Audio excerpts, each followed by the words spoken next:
Good morning class 8 students. आपने practice exercise 1 I hope कर ली होगी, और बच्चों अगर नहीं करी तो बहुत गलत बात है। You should do it. We are actually giving our full efforts to make you people understand about the tense, right. और इतना टाइम कोई टेंसेस में नहीं देगा। These are the concept of English. अगर आप लोगों ने ये नहीं करे तो please do it. And this is your exercise sheet 2। ये आपकी एक्सरसाइज शीट 2 है बच्चों। इसमें ये भी वैसे ही है, इसके अंदर सेंटेंस लिखे हैं और कंडीशंस लिखी हैं। आपको इसको चेंज करना है अपनी कॉपी में, ठीक है। ये आपकी प्रैक्टिस एक्सरसाइज है। एंड आई होप आपको कहीं पे भी if you stuck somewhere you please refer my previous video, जहाँ पे जिस भी टेंस का आपको आप अटक गए हो उसका आप जो आपको मैंने पेज भेजा है फॉर्मूला वाला, वो पेज चेक करो कि क्या फॉर्मूला है और किस तरीके से हम करेंगे। इसमें सिर्फ वर्ब अपने को चेंज करनी है विद हेल्पिंग वर्ब्स, ठीक है। Do this now. Come to science. आपको फर्स्ट चैप्टर था बच्चे, वो साइंस का एग्रीकल्चर वाला पढ़ाया था। फिर सर ने आपको सेकंड चैप्टर साइंस का पढ़ाया था। Now come to your third chapter. आपका थर्ड चैप्टर जो साइंस का है that is synthetic fibres and plastic. बच्चों आपने छोटी क्लास के अंदर ये पढ़ा था कि दो तरीके के हमारे पॉलीमर्स और फाइबर्स होते हैं। पढ़ा था हमने, एक नेचुरल और एक मैन मेड, ठीक है। नेचुरल कौन से होते हैं? जो कि हमें प्रकृति से मिलते हैं, ठीक है। जैसे हमारी जो कुछ प्लांट्स हैं उससे हमें क्या मिलता है? रबर मिलती है, ओके, तो दैट इज़ नेचुरल।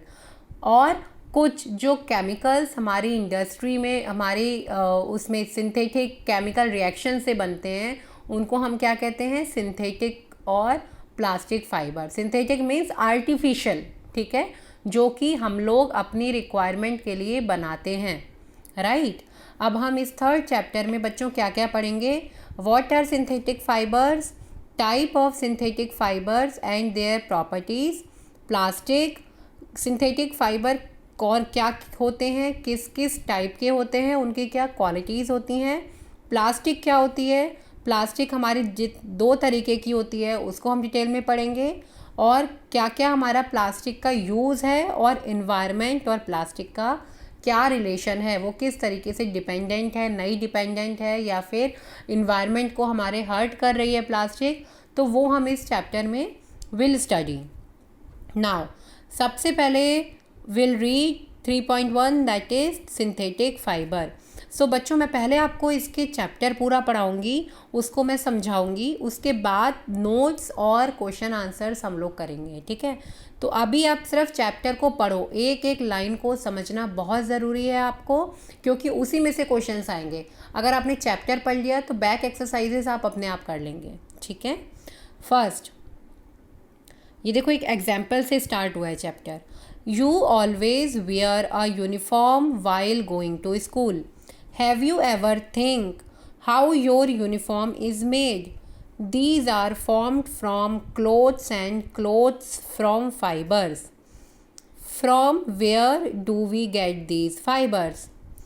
आपने कभी नोटिस किया है स्कूल जाते समय कि आपकी जो यूनिफॉर्म है वो किससे बनती है? वो हमारे कपड़े से बनती है। और कपड़ा किससे बनता है? कपड़ा हमारे धागों से बनता है, ओके। अब fibre, some fibres are obtained from nature called natural fibre and some are man made through different chemicals reaction. अब कुछ हमारा नेचुरल फाइबर होता है। नेचुरल फाइबर क्या क्या होता है बेटा? जैसे सिल्क, आपने सिल्क का पूरा सिल्क की साइकिल पढ़ी होगी। सेरीकल्चर होता है उसका, फिर उसको हीट करते हैं, कोकून से निकलता है, उसके वो जो थ्रेड होता है सिल्क का, वो जो उसका इंसेक्ट होता है सिल्क मोथ आई बिलीव, वो निकालता रहता है, फिर कोकून में वो राउंड राउंड हो जाता है, फिर हीट होता है, तो but that is natural fibre, ठीक है।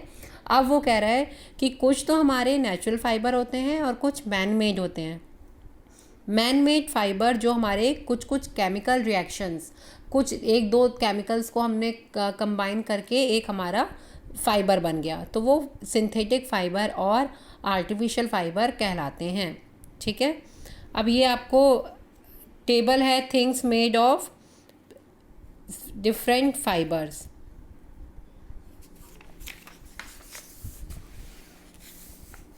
Next, synthetic fibers or artificial fibers are also called man-made fiber as they are made by humans. Example, nylon, rayon, polyester.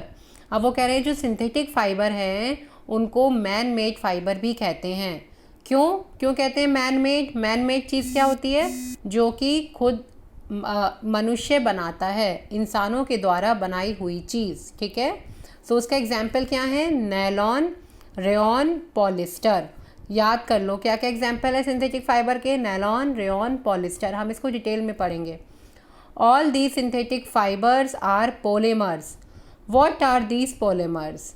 अब वो कह रहे हैं वो पॉलीमर्स होते हैं. अब आपको एक टर्म न्यू नज़र आ रही है पॉलीमर्स. अब आप पूछो मैडम पॉलीमर्स क्या होते हैं, तो नाउ पॉलीमर्स क्या होते हैं? पॉलीमर इज़, अब वो देखो एग्जाम्पल के लिए आपको क्या समझा रहा है कि you have seen pearl necklace in which pearl beads are attached with each other. Likewise, a train has many bogies lined to form a long chain. Both are formed from small units forming a long chain. These long chain of small units attached to each other are called polymer. जैसे poly का मतलब क्या होता है बच्चों? Poly means बहुत सारे, right? Poly means बहुत सारे. अब वो कह रहे हैं पॉलीमर्स होते हैं जो जैसे एक धागा है, फिर दूसरा धागा उससे अटैच हुआ, फिर तीसरा धागा उससे अटैच हुआ, तो ये क्या हो रहा है? धीरे धीरे बहुत सारे चेन बनती जा रही है कपड़ों के धागे की, तो वो होता है पॉलीमर्स, राइट? तो वो कह रहे हैं सिंथेटिक फाइबर क्या होते हैं? पॉलीमर्स, जो कि बहुत सारे छोटे छोटे कणों से बनते हैं.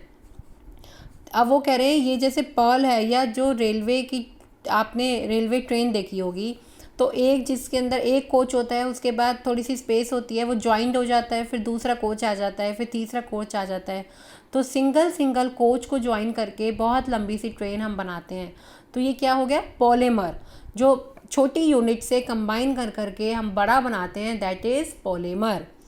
Polymer is a Greek word formed of poly means many and मर मीन्स सिंगल यूनिट.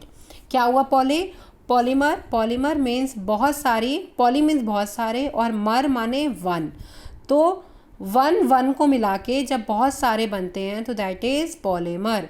अब सिंथेटिक कपड़े के उसमें छोटे छोटे एक फाइबर को मिला के जब बहुत सारे फाइबर एक साथ ज्वाइन करके कंप्लीट धागा और कपड़ा बनाते हैं तो दैट इज़ पॉलीमर, राइट?